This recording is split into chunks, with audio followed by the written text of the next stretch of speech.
नमस्कार। आज हम एक काफी दिलचस्प डॉक्यूमेंट को समझने वाले हैं। ये डॉक्यूमेंट है एक इलेक्ट्रो होम्योपैथिक दवा के बारे में, जिसका नाम है P4। चलिए देखते हैं कि ये आखिर है क्या और इसके दावे कितने बड़े हैं। तो शुरुआत एक बहुत ही जरूरी सवाल से करते हैं। क्या ये मुमकिन है कि कोई एक दवा, सिर्फ एक दवा, बुजुर्गों की खांसी, दमा और गठिया जैसी मतलब एकदम अलग अलग बीमारियों में काम कर जाए? सुनने में तो ये काफी बड़ा दावा लगता है ना? तो आइए देखते हैं कि ये दस्तावेज इसके बारे में कहता क्या है। ओके, तो सबसे पहले ये P4 आखिर है क्या चीज? तो देखिए, P4 का पूरा नाम है पल्मोनेरियो 4 और इस डॉक्यूमेंट के हिसाब से ये एक इलेक्ट्रो होम्योपैथिक दवा है। इसका मतलब है कि ये पौधों के एक्सट्रैक्ट से यानी अर्क से बनाई जाती है और सबसे जरूरी बात, इसे खास तौर पर बुजुर्गों के लिए एक विशेष औषधि कहा गया है। अच्छा, इसको और साफ तरीके से समझने के लिए डॉक्यूमेंट में एक कंपैरिजन भी दिया गया है। इसमें P4 की तुलना P3 नाम की एक दूसरी दवा से की गई है। बताया गया है कि जहां P3 बच्चों और महिलाओं के लिए है, वहीं P4 वो स्पेसिफिकली बुजुर्गों के लिए डिजाइन की गई है। लेकिन सबसे बड़ा सवाल तो ये है कि आखिर ये काम कैसे करती है। चलिए इसके पीछे की जो अवधारणा है उसको समझते हैं। डॉक्यूमेंट के अनुसार इसका काम करने का तरीका 3 सिंपल स्टेप्स में बताया गया है। पहला, ये वेगस नर्व को स्टिमुलेट करती है, जो हमारे शरीर की एक बहुत ही मेन नर्व होती है। फिर दूसरा स्टेप, इससे फेफड़ों में जो बलगम जमा होता है वो ढीला पड़ जाता है। और आखिर में तीसरा स्टेप, खांसी के जरिए ये बलगम आसानी से बाहर निकल जाता है। सिंपल। और शायद इसी वजह से इस डॉक्यूमेंट में P4 के लिए एक टर्म यूज किया गया है, उत्कृष्ट एक्सपेक्टरेंट। अब एक्सपेक्टरेंट का आसान भाषा में मतलब होता है बलगम को बाहर निकालने वाली दवा। तो इसका मेन काम इसके हिसाब से सांस की नली को साफ करना है। तो इसका फायदा कहाँ होता है?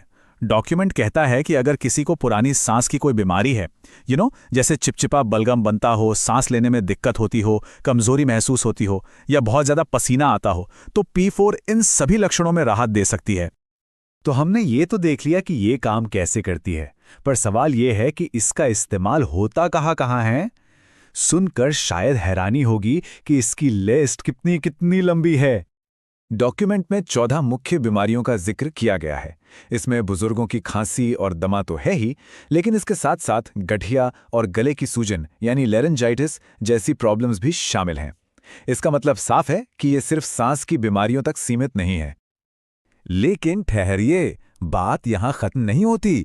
इन 14 बीमारियों के अलावा ये दस्तावेज दावा करता है कि P4 200, जी हां, 200 से भी ज्यादा अलग अलग बीमारियों में काम आती है। जरा इस लिस्ट पर एक नजर डालिए। 200 से ज्यादा उपयोग, एक मामूली सी खांसी से लेकर न जाने कौन कौन सी और बीमारियों तक। इस दवा के दावों का जो दायरा है वो वाकई बहुत बड़ा है। अच्छा, जब इतने सारे उपयोग हैं तो इसे इस्तेमाल करने के कुछ खास तरीके भी होंगे, राइट? चलिए देखते हैं कि क्या निर्देश दिए गए हैं। डॉक्यूमेंट में 3 मेन इंस्ट्रक्शंस दिए गए हैं। पहला, सर्दियों में इसे गुनगुने पानी के साथ लेना बेहतर रहता है। दूसरा, ठंडी, खट्टी और तली भुनी चीजों से परहेज करना जरूरी है। और तीसरा, अगर हार्ट की कोई प्रॉब्लम है तो नमक का इस्तेमाल कम करना चाहिए। तो इन सब बातों का सार क्या निकलता है?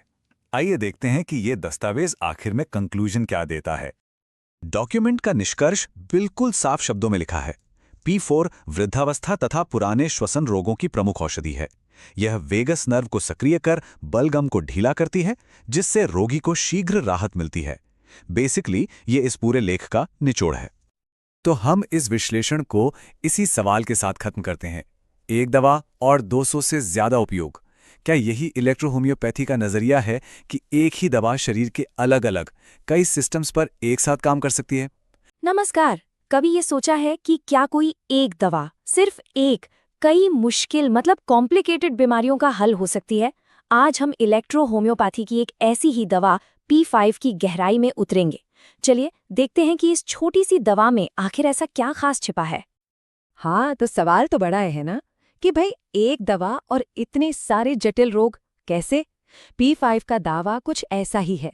और देखिए, इसकी जो असली ताकत है ना, वो इसकी बनावट में छिपी है। यही चीज इसे बाकी सबसे बिल्कुल अलग बना देती है। तो आज हम इसी राज को समझने की कोशिश करेंगे। तो चलिए शुरू करते हैं एकदम बेसिक से। सबसे पहले तो यही जानते हैं कि ये P5 आखिर है क्या और इलेक्ट्रो होम्योपैथी में इसे इतनी इम्पोर्टेंस क्यों दी जाती है।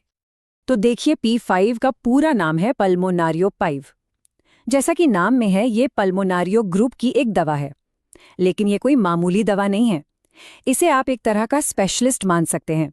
एक ऐसा स्पेशलिस्ट जिसे खास तौर पर पुरानी यानी क्रॉनिक और बहुत उलझी हुई कॉम्प्लिकेटेड बीमारियों से लड़ने के लिए ही तैयार किया गया है। अच्छा, अब आते हैं इसके सबसे दिलचस्प हिस्से पर। P5 की जो असली पावर है ना, वो किसी एक चीज में नहीं है, बल्कि वो आती है 3 अलग-अलग मेडिसिन्स के मिलने से। मतलब ये एक टीम की तरह काम करती है। तो जैसा अभी हमने बात की, ये अकेली दवा नहीं है, ये एक पावरफुल कॉम्बिनेशन है। तो सवाल ये है कि इस टीम में वो 3 खिलाड़ी कौन हैं? कौन है वो जो P5 को इतनी ताकत देते हैं? चलिए एक-एक करके जानते हैं। तो टीम का पहला मेंबर या कह लें हीरो है खुद पल्मोनारियो ग्रुप। अब नाम से ही थोड़ा बहुत अंदाजा लग रहा है ना। ये सीधे हमारे रेस्पिरेटरी सिस्टम, मतलब हमारी श्वसन प्रणाली, हमारे फेफड़ों पर असर करता है। सांस से जुड़ी कोई भी दिक्कत हो, ये सबसे पहले एक्शन में आता है। अब दूसरा साथी है कैंसरोसो 5, जिसे शॉर्ट में C5 भी कहते हैं। C5 जो है वो P5 को और गहराई देता है। कैसे? क्योंकि ये ग्रंथियों यानी ग्लैंड्स, ट्यूमर और शरीर में जो लंबे समय से गड़बड़ियां चल रही हैं, उन पर काम करता है। मतलब ये समझिए कि ये बीमारी की एकदम जड़ तक पहुंचने की कोशिश करता है। और इस टीम का तीसरा मेंबर है वेनेरियो 1। इसका काम उन बीमारियों से लड़ना है जो या तो हमें विरासत में मिली हैं, मतलब हेरिडिटरी हैं, या फिर सालों से हमारे शरीर में घर बनाकर बैठी हैं। तो अब सोचिए जरा, फेफड़े, ग्रंथियां और जेनेटिक लेवल, जब ये तीनों ताकतें एक साथ मिलती हैं तो P5 को एक जबरदस्त बेजोड़ पावर मिलती है। ठीक है, तो अब हम ये तो समझ गए कि P5 बनी किन चीज़ों से है, लेकिन असली सवाल तो ये है कि ये पावरफुल टीम आखिर मैदान में उतरती किन-किन बीमारियों के खिलाफ है, इसके इस्तेमाल के एरियाज क्या हैं। चलिए अब वो देखते हैं। P5 का जो दायरा है ना, वो सच में काफ़ी बड़ा है। मतलब आप देखिए, सांस की बीमारियों से लेकर ग्रंथियों और ट्यूमर की कंडीशंस तक, फिर मांसपेशियों की कमजोरी, हड्डियों का पुराना दर्द और यहाँ तक के वंशानुगत यानी हेरिडिटरी बीमारियों में भी इसका असर देखा गया है। रेंज काफी वाइड है। ये सब तो हो गई थ्योरी की बातें, लेकिन असल में ये काम कैसे करती है? चलिए अब कुछ असली दुनिया के उदाहरण देखते हैं कि प्रैक्टिशनर्स इसे अलग अलग बीमारियों में आखिर इस्तेमाल करते कैसे हैं। ये टेबल ना अपने आप में बहुत कुछ समझाती है। जरा ध्यान से देखिए। जैसे सूखी खांसी है तो P5 की लोअर पोटेंसी D3 दी जा रही है, लेकिन वहीं वंशानुगत रोग जैसी गहरी समस्या के लिए बहुत हाई पोटेंसी D200 का इस्तेमाल हो रहा है। और एक और बात पर गौर कीजिए, P5 लगभग कभी अकेली नहीं दी जाती। इसके साथ हमेशा एक सपोर्टिव यानी सहायक दवा होती है जो इलाज को और असरदार बनाती है। इससे पता चलता है कि इलाज कितना स्पेसिफिक और सटीक होता है। अब ये एक बहुत ही खास बात है, एक तरह का कीनोट, एक ऐसा लक्षण जो डॉक्टर्स के लिए किसी चाबी की तरह काम करता है। कहा जाता है कि अगर सांस की बीमारी में बलगम बहुत गाढ़ा हो, चिपचिपा हो और उसमें से बदबू आ रही हो, तो समझिए कि P5 वहां सबसे बेहतरीन काम करेगी। ये इसकी एक बहुत बड़ी पहचान है। तो ठीक है, हमने P5 की बनावट समझी, उसकी टीम के तीनों मेंबर्स से मिले और ये भी देखा कि असल में इसका इस्तेमाल कैसे होता है। अब इन सारी बातों को एक साथ जोड़कर देखते हैं, मतलब इसका निचोड़ क्या है, इसका निष्कर्ष क्या है। तो P5 काम कैसे करती है, मोटे तौर पर समझिए। सबसे पहला काम, ये शरीर में जमा फालतू चीजें जैसे बलगम को बाहर निकालने में मदद करती है।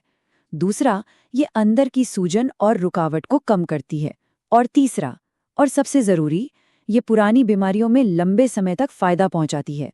मतलब ये सिर्फ ऊपर ऊपर से लक्षणों पर काम नहीं करती, बल्कि बीमारी को गहराई से ठीक करने की कोशिश करती है। और आखिर में P5 हमारे सामने एक बड़ा सवाल भी छोड़ जाती है। क्या आने वाला समय ऐसी ही दवाओं का है? मतलब क्या हम एक बीमारी एक गोली वाले तरीके से आगे बढ़कर